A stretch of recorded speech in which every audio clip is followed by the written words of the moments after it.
Good afternoon. This is Tironan, and this is the F4F Wildcat. And it was the battle, or the fighter that battled through the first year of the war against the Japanese Zero and the KI 43 Hayabusa with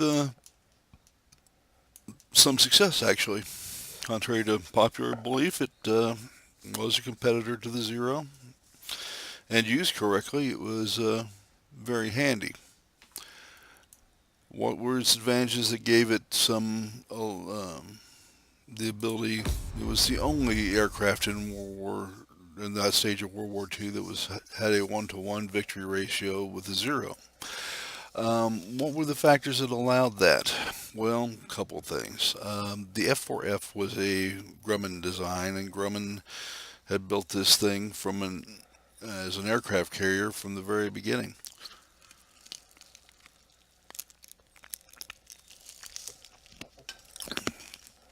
Grumman, the manufacturer of the F-14, has always been famous for building extremely sturdy aircraft, and a lot of times it was joked that it was the ironworks.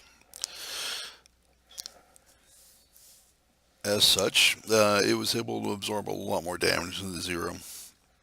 Single burst from Wildcat was quite capable of downing a Zero, and this Wildcat was very capable of absorbing a burst from a Zero and still flying. And therein lied some of the difference. It was slower than the Zero, could not climb as well because it was heavier. And the reason that it was heavier was the things that the Zero lacked, which were things like self-sealing fuel tanks and armor plating for the pilot. It was a relatively maneuverable aircraft, and later planes complained that it was in the hands of a savvy pilot was very, very difficult to shoot down. How does that relate to World of Warplanes? Well, pretty well actually. It is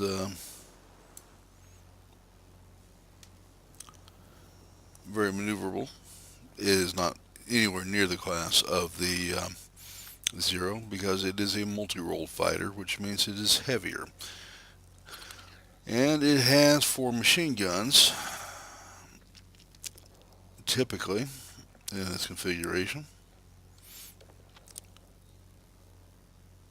So this is and it's got good boost to this. One of the things you will notice very quickly. It is capable of fighting. I am going to use the bombs on it to take down the anti-aircraft and give my team a little bit of a hand here, as I am not interested in seeing how many anti-aircraft shells I can eat and extraneous damage I can take, and then we're going to get on to it. Because of the good boost, he's actually got some zoom capability. We've captured the point, we've captured the other point, and we're ready to move on. Now you've noticed I already got back up to 15,000 feet, and I'm still climbing very well. This is a good aircraft in its boost range, and you will need it to bring your nose around and to get some of that maneuverability back that you lose by being a multi-role fighter.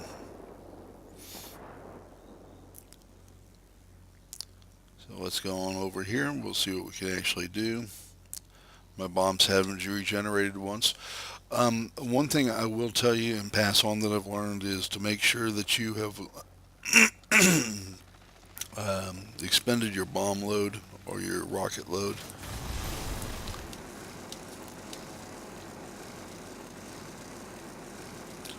The Yak 7 has damaged me. Return the favor and shoot him down. And therein you can see some of the difference with a multi-role fighters, it really can put out a lot of damage as well. And you notice now I have my bombs back. I'm still taking damage.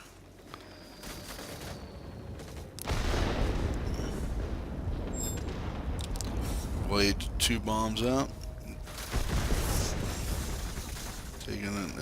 Done some damage to the ships that are causing us trouble. And we want to go ahead and finish that up. And not crash into the ship, which we have done. And we'll come back here and finally blow up. Probably due to 8 defense aircraft. Some of my buddies weren't doing their job and covering me. I get used to that.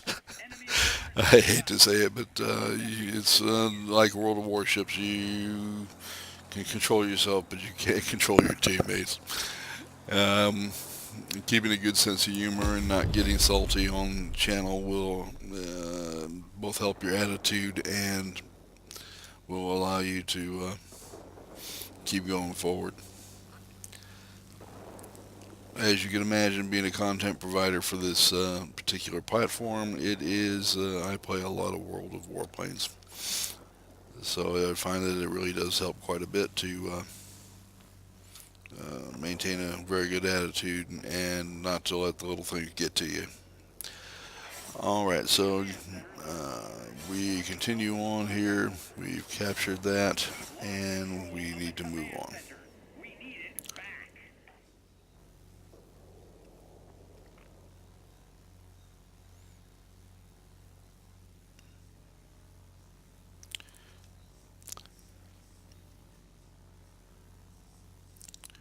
Again, we're going to try to stay with our buddies. Being a solo aircraft, let alone not the most nimble aircraft, really is going to depend on trying to not get sucked into solo battles, let alone turning battles with more nimble aircraft.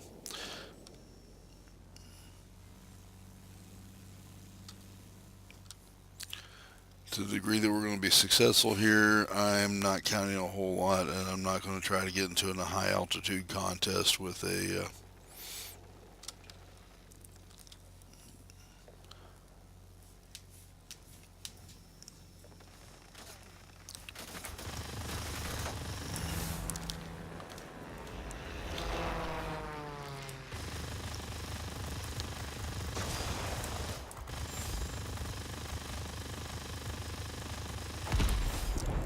didn't say I couldn't shoot.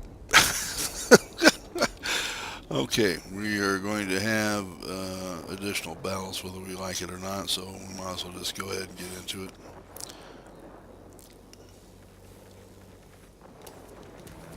For some reason, my... well, no, he's covered. Okay. We'll just move on ahead then. We have planes to kill and bases to take. So we're going to run up here and see if we can do some good.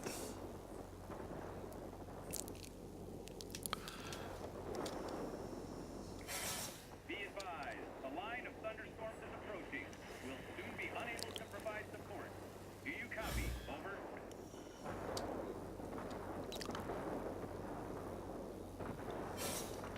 And I see that I've been leaning on the boost and not saving it up like I should have here. And we're running a good run at that right now. And I think we need to head over to take more bases and see what can be done against these bombers. Seems like my teammates are doing very well.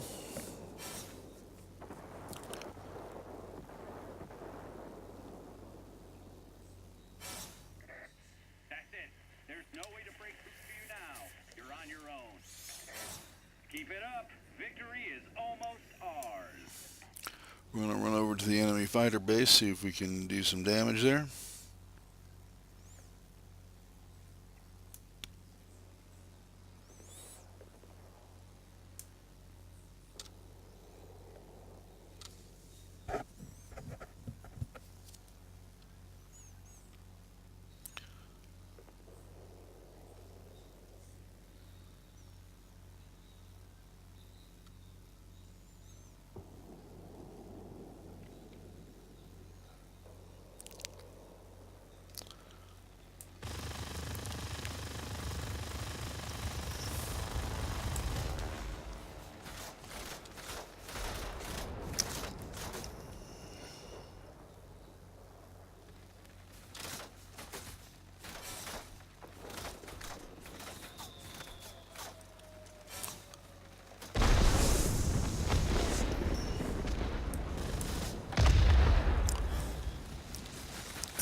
predicted they're going to come down like a bunch of buzzards on us, looking to do as much damage as they can possibly do in as short amount of time as they possibly can.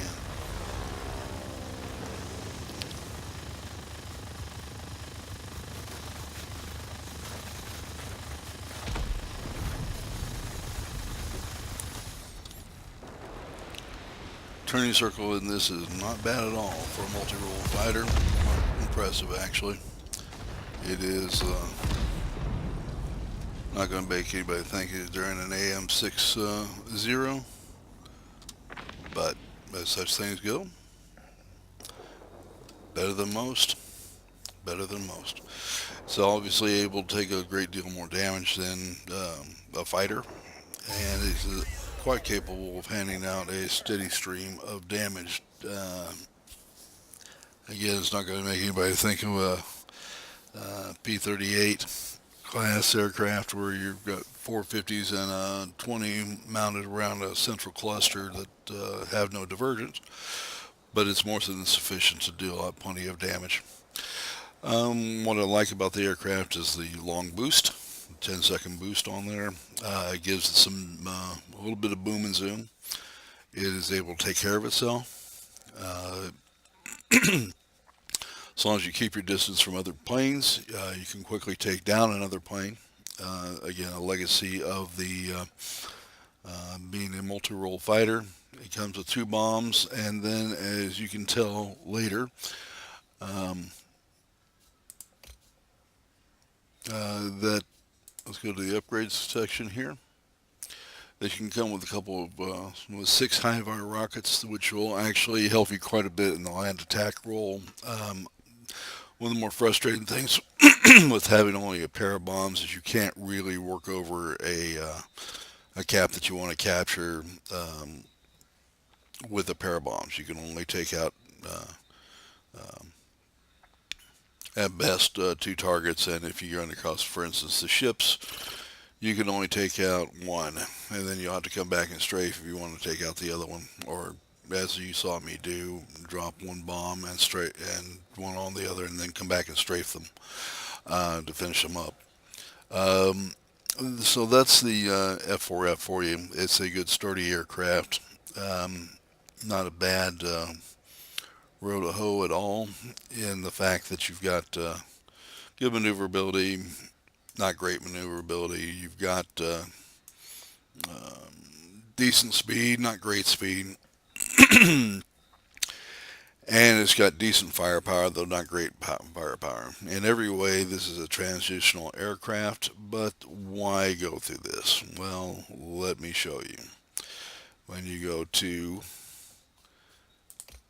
the next step, will bring you to the F4U Corsair, which really is perhaps one of the great all-rounders in the game. We'll be discussing that one as soon as I finish uh, earning enough experience points to move up into the aircraft. So, hope you have a great day. Appreciate you spending some time with me, and we're moving on.